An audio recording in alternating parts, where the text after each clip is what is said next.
Welcome to Coyote News. You didn't have to be Irish to celebrate St. Patrick's Day Saturday. Also, the South Dakota Supreme Court has come to campus. Students are witnessing real cases at the law school this week. And Associate Athletic Director Dave Herbster says the WNIT tournament meant more than just basketball to USD. But first, the headlines.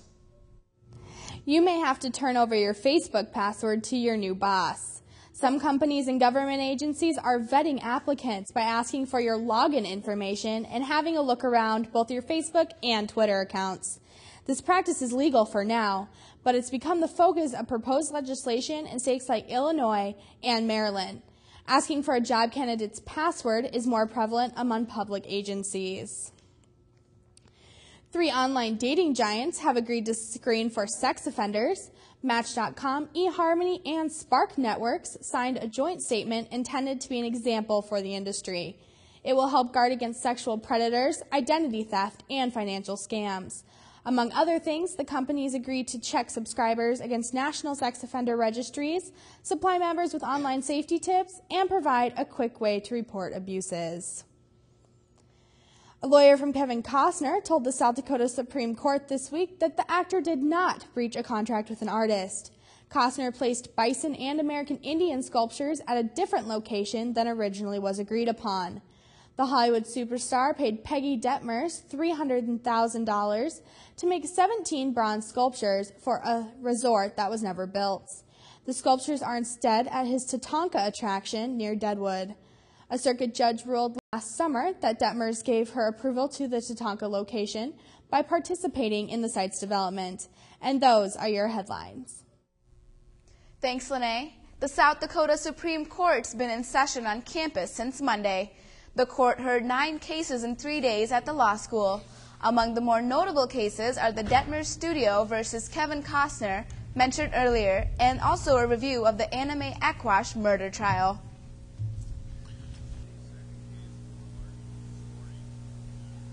At that time, Ms. Aquash was a well-known figure in western South Dakota. She was the paramour of the founder of the American Indian movement, Dennis Banks. She was closely affiliated with Leonard Peltier. She had been accused of helping Mr. Peltier escape after the killing of 2 FBI agents at Jumping Bull's place. And she was wanted on a number of felony fugitive warrants from the United States government, both from South Dakota and from the state of Oregon. Thomas Gouy says the Supreme Court's March term is a tremendous opportunity for law school students to see the appellate process in action and learn more about the state's judicial process. The Alpha chapter of Phi Beta Kappa is hosting its annual banquet and initiation ceremony next Friday. Phi Beta Kappa is the nation's oldest academic honor society. The initiation of new members will take place in the law school courtroom. A&S Associate Dean Emily Haddad will present the James M. Doyle Humanities Teaching Award at the ceremony. A government assistance program that benefits students while they're in school isn't being taken advantage of by all students who qualify to receive the funds. May be eligible for the South Dakota SNAP program. The SNAP program stands for Supplemental Nutrition Assistance Program and was also known as food stamps. In order for students to qualify for SNAP, they must meet one of 3 requirements. Now, students have to basically kind of meet 3 criteria. Be working in a paid position 20 hours a week, receiving federal or state work study, or taking care of children. Schmidt says 105,000 families use the SNAP program in South Dakota, and 2 to 3% are students. For students looking to apply for SNAP, the process doesn't take a long time. Individuals have 30 days to have their application either approved or denied, but typically within a couple weeks they hear a much shorter time than that. But some students have experienced slight problems with eligibility. I couldn't get them right away because I could get work study, but the university was too poor to give me the actual money for work study. So because the university was too poor to give me money for work study, the social services would not give me food stamps. Moritz has been on food stamps for the past year. Purchases with SNAP are not much different than a regular trip to the store. There are a few restrictions on what can be purchased. You can actually buy anything with food stamps, really. If it's in the food aisles, And unfortunately, that does include like soda and chips and unhealthy snacks. The program works like a credit card. An EBT card is swiped and the amount is deducted from a monthly allowance. With 2 to 3% of users being students, the food stores in Vermillion vary in the amount that they see. Hy-Vee in Vermillion does not keep track of the amount of students using the program, but Jones Food Center says students use the program frequently. Mortis says the program has been beneficial. It's been a huge help. I've actually been able to get the maximum benefit for a single household, which is $200 a month, which has been great helping me get food. Students who believe they qualify for the SNAP program can meet with financial aid and also social services to enroll in the program. Members of the USD Veterans Club are homeless this week. They're raising awareness and money for homeless veterans. Participants are sleeping outside in boxes between the Muck and the B School until Friday afternoon. The UBRU staff has been bringing the group coffee and snacks while the members take turns maintaining a fire to stay warm. So far, there are 3 Veteran Club participants, but they're hoping more will join them throughout the week. All proceeds from the event will be donated to the Fitz House near Rapid City and the Veterans Outreach Center in Sioux Falls. Saturday was St. Patrick's Day. Find out what the Vermillion Police Department thinks about the holiday up next.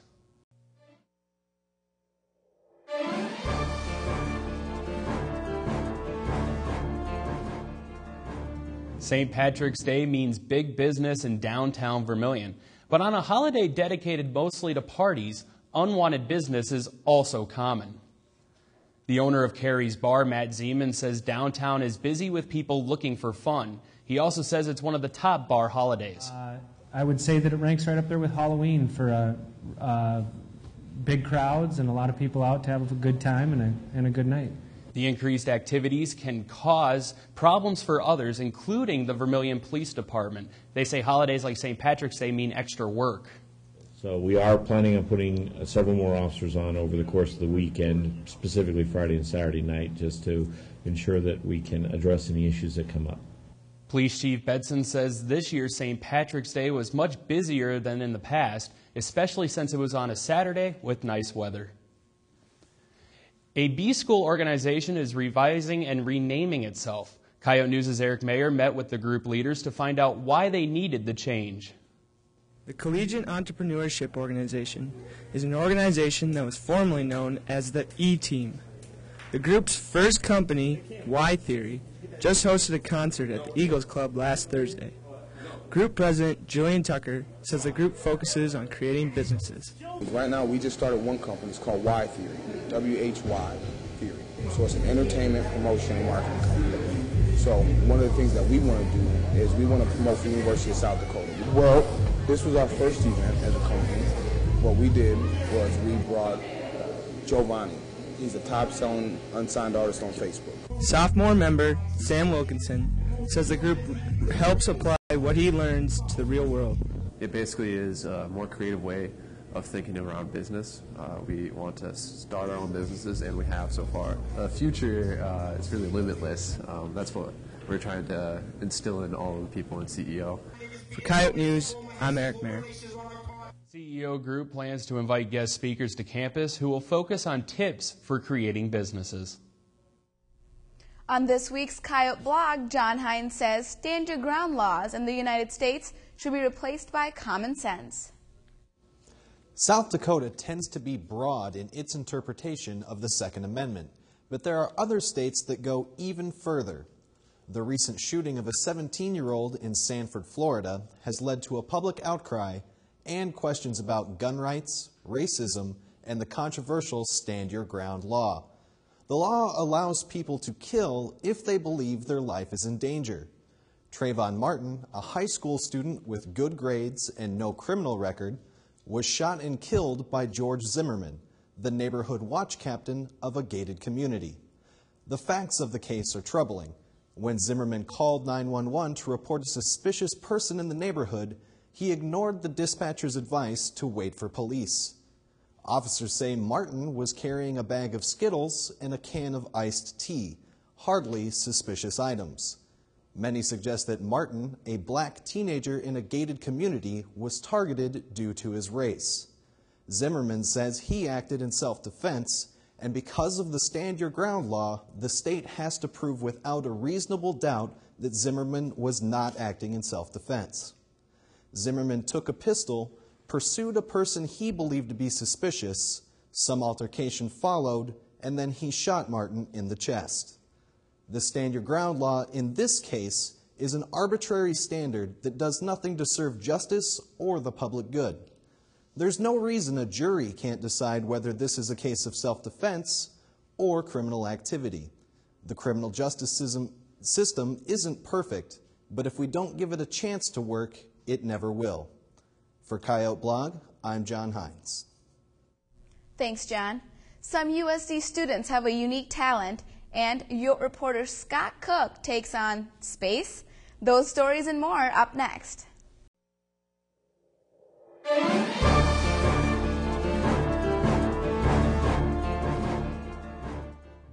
The Teospe Student Council hosted its 40th annual Wachipi last week at the Dakota Dome.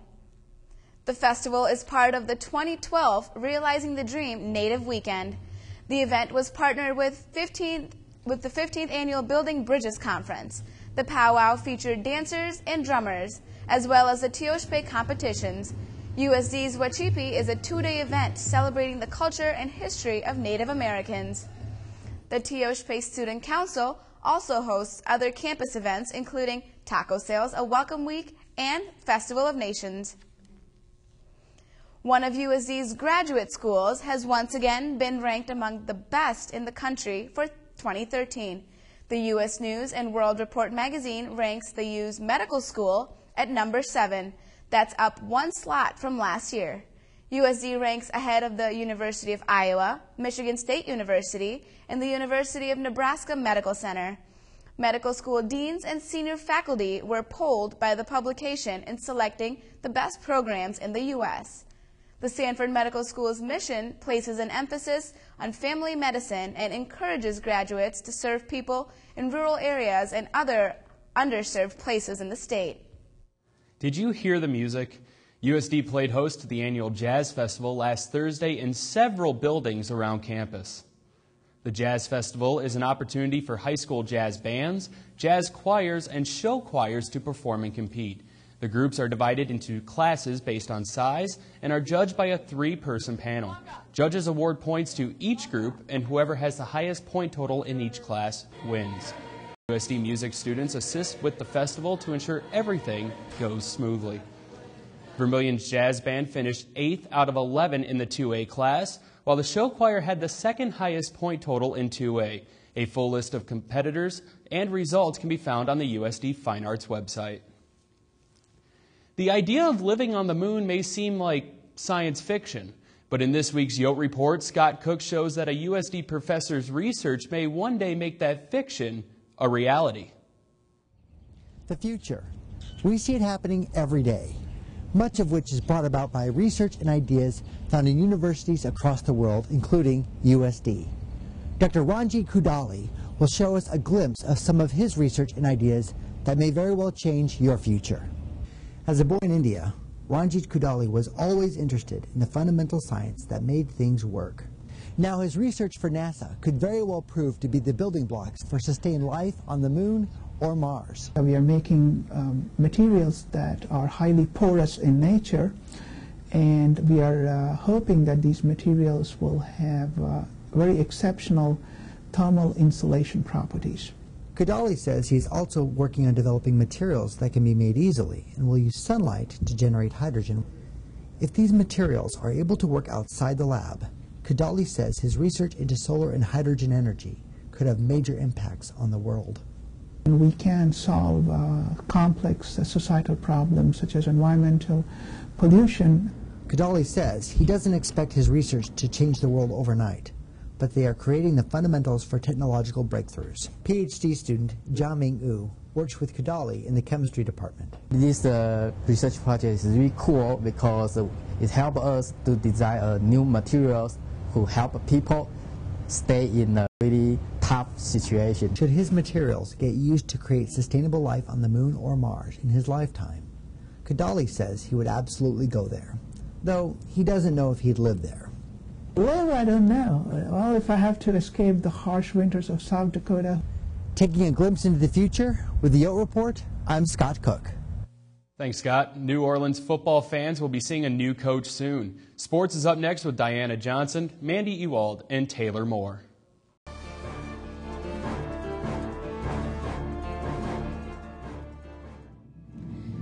Today on Coyote Sports, the women's basketball team ended its run in the WNIT. The football team is starting its spring season, and commentator Taylor Moore is upset with the upsets. But first, sports headlines. Lene? Thanks, Diana. Today, the NFL suspended New Orleans Saints coach Sean Payton for a year without pay for his role in the team's bounty program. The program promised money to players if they knocked opponents out of the games. The former Saints defensive coordinator George Williams, who's now in the same role in St. Louis, was suspended indefinitely for his role in the program. It's official, Peyton Manning is going to the Broncos. Yesterday, Denver announced that after 14 years of playing with the Colts, Manning would be joining their team. The Broncos are bringing jersey number 18 out of retirement so Manning can continue wearing his number. It's a 5-year deal worth $96 million. Top-seeded North Carolina is preparing to play without one of its best players.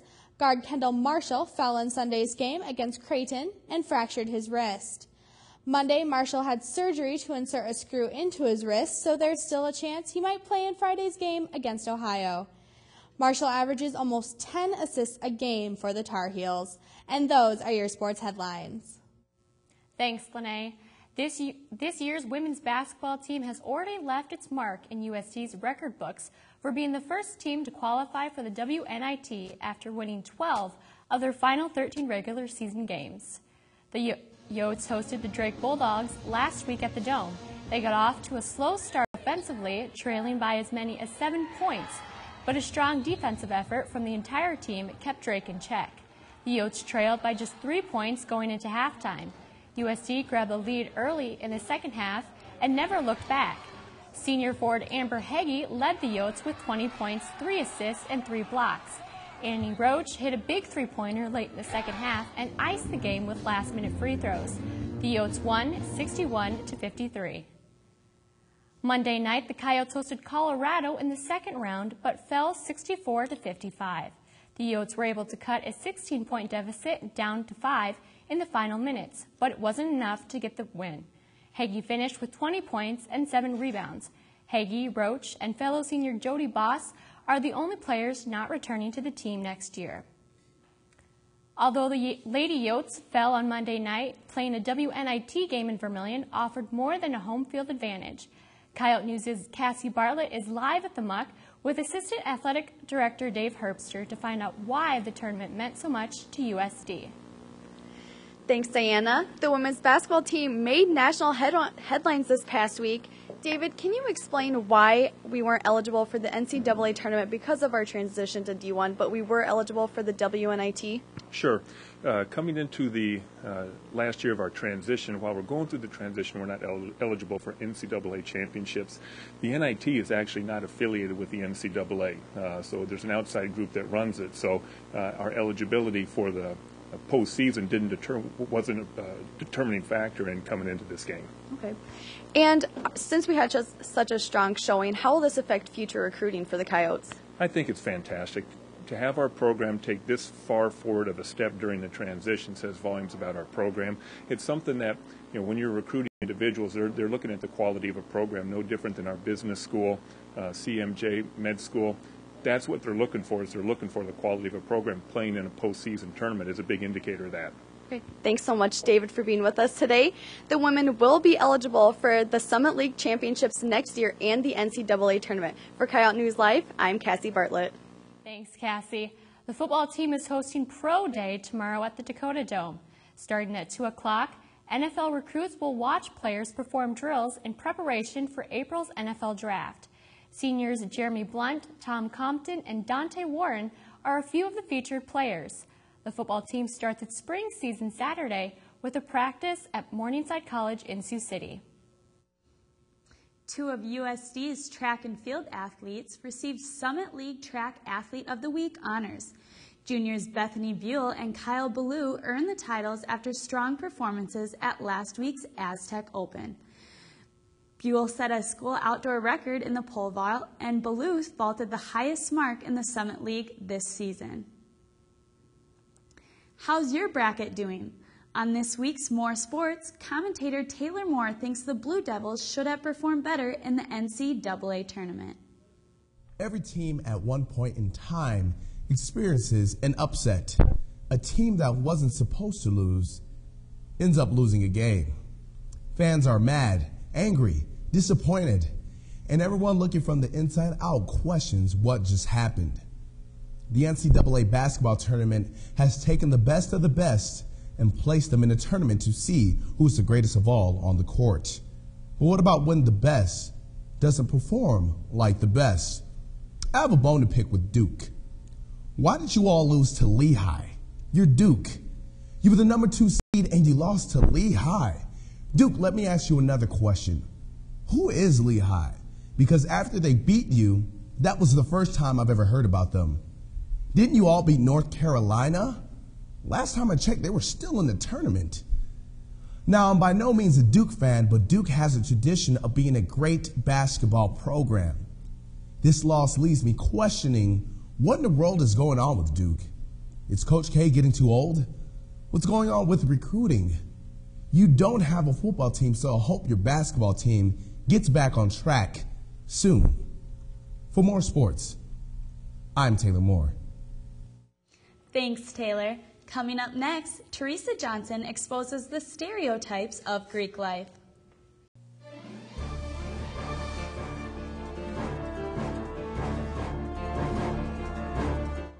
USD has the largest percentage of Greek students in South Dakota, but many don't understand what it really means to be in a sorority or fraternity.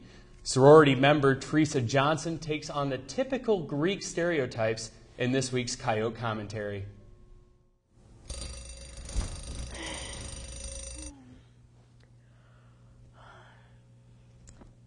I wake up every morning feeling like P. Diddy. Why? Because I'm a sorority girl. Duh. I guess, I would say my makeup regime is, pretty simple. Every day I just kind of do, everything. As long as it's pink, I'm fine with it. It's so weird, because pink is, all of my sister's favorite colors. I don't know. I mean, I was gonna go to class today, but do you see how nice it is out? College is so hard. Hello? Hey, girl. Yeah, no, I'm sitting out. You should come join me. I had to wake up so early today. No, I love you more. No, I love you more. Seriously. Not, high maintenance or anything. I don't know whether I should get a new Coach Madison bag or if I should get a new Vera. I love you more. This is our strollers trophy. We win strollers, every year. Day parties and mixers are the best. I can't even imagine not being in a sorority. I have so many wrinkles. Ugh, seriously, I haven't checked Twitter in 18 minutes. Is that a GDI sitting at a booth? I thought the booths were only for Greek people. First in grades, well, except that one time. Where's my Camelback? And then that other time. My pores are so big. Those are so frat. I love it. I have the best sorority house. Did you see that fake Vera she's carrying? Sorry about it. This total rando came up behind me and was trying to dance with me last night, and I was not having it. I'm hello, you're not a frat. Hashtag I love you so much. You're my best friend ever. Hey, freshman, come here. Hey, girl. You have flex money, don't you? One of my sorority sisters, she's famous. So basically, I'm going to be famous too. You look so beautiful today. No, you look beautiful. No, you look beautiful. No, you look no, beautiful. You look beautiful. Hashtag I'm sorry, I'm not sorry about it. No, I love you more. No, I love you more, seriously. True life, I'm a stereotyped sorority girl. Teresa would like to remind everyone this is satire and in no way accurately represents Greek and sorority life. This week on Out and About, we asked students how they're taking advantage of the spring weather. I play softball, so it's really nice because we can practice outside and stuff, so it's kind of cool. Just chilling outside and seeing everyone play ball and everything. It's pretty awesome. Well, I'm getting my tan earlier than I normally would. It's usually about July when I get my tan around here in South Dakota. And I'm going to plant spring wheat maybe tomorrow. It's really nice. It's really nice to be out in middle of March with t-shirts and shorts. You know, it's very odd, but very nice. I'm just doing some random stuff outside, just playing some ball, playing some golf. Well, I'm getting out the shorts and the t-shirts and sandals and all that. Just wearing shorts and skirts and stuff, and I really like walking to class. It's really nice to be able to soak up the heat rays and stuff. And it's nice going on walks with my friends, so. I'm loving it, you know, because I'm from Florida, so it's like no kind of setting change. It's way different from the winter. So I can actually wear shorts now, so I'm kind of enjoying it. A new issue of the Vermont hit newsstands today. Pick up your issue to read about how USD's emphasis on diversity hasn't resulted in an increase in diversity on campus. That story and more can be found on VermontOnline.com, and you can also check out the Coyote News link on the page. That's all for Coyote News. Don't forget to check us out on Facebook, Twitter, and our YouTube channel. Have a great night and a good weekend. We'll see you next time.